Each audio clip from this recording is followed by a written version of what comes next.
சௌசௌ பால் கூட்டு எப்படி பண்ணலான்னு பார்க்கலாமா? சௌசௌ காயை இந்த மாதிரி ஸ்கொயராக கட் பண்ணி எடுத்துக்கலாம்.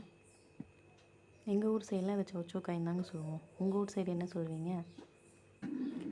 ஒரு மிக்ஸி ஜாரில்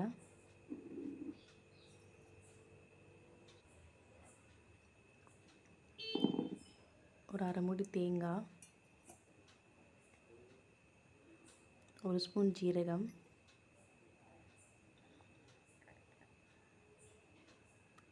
ஒரு 5 பச்சை மிளகா,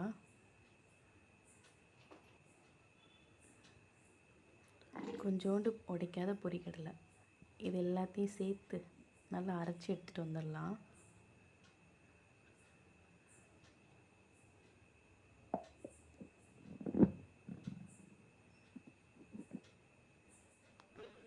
இப்போ அடுப்பு ஆன் பண்ணிக்கலாம்.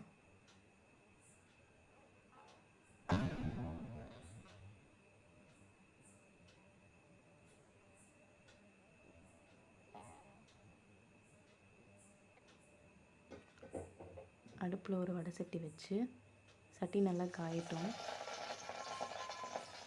காஞ்சோடனே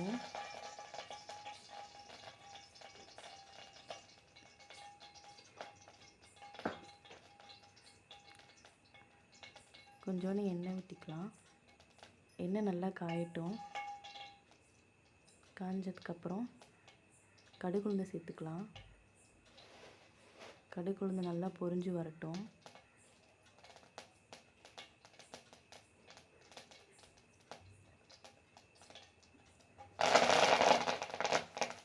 இப்போ துளியோண்டு கருவேப்பிலை சேர்த்துக்கலாம்.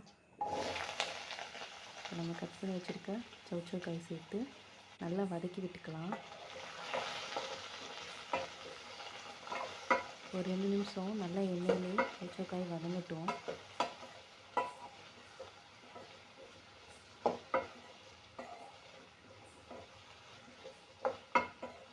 இதில் வெங்காயம் கூட சேர்த்துக்கலாம். எனக்கு வெங்காயம் சேர்க்காம தான் பிடிக்கும், அதனால் நான் இதில் வெங்காயம் சேர்க்கலை. இப்போ இதில் ஒரு ஸ்பூன் மஞ்சள்தூள் சேர்த்துருக்கேன்.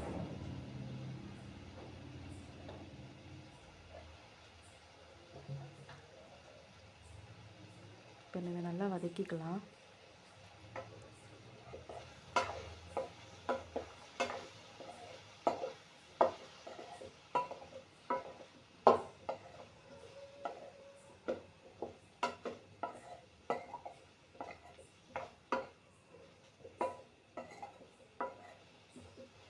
நம்ம ஊற்றிருக்க எண்ணெயில் இந்த சௌசௌ பொரியல் நல்லா வதங்கட்டும்.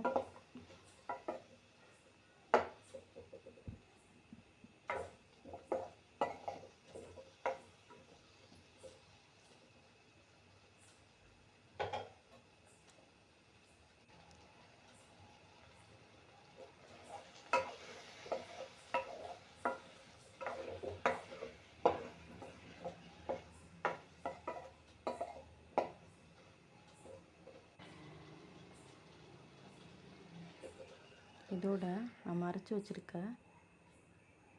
பேஸ்ட் இதில் சேர்த்துக்கலாம். இப்போ இதை நல்லா கலந்து விட்டுறலாம்.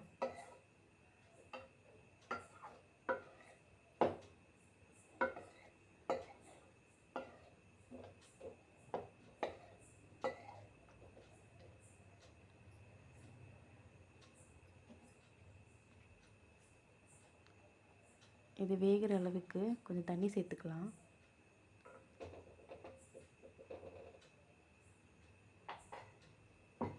காய் மூழ்கிற அளவுக்கு சேர்த்தா போதும். ஏன்னா சௌசௌ காய் தண்ணி காய் தான், அதுவும் தண்ணி விடும். இப்போ இதுக்கு தேவையான அளவு உப்பு சேர்த்துக்கலாம்.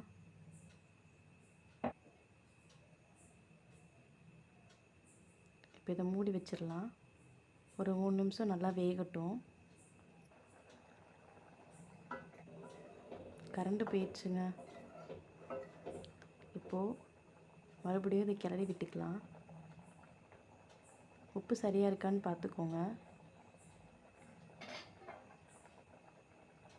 உப்பு சரியாக இருந்தது. மறுபடியும் ஒரு 2 நிமிஷம் நல்லா வேக விட்டுக்கலாம்.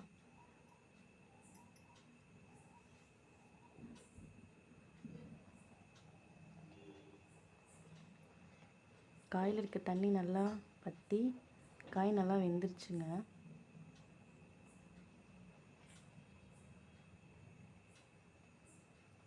பார்க்கும் போதே தெரியும் காய் எவ்வளோ நல்லா வெந்திருக்குன்னு சொல்லிட்டு.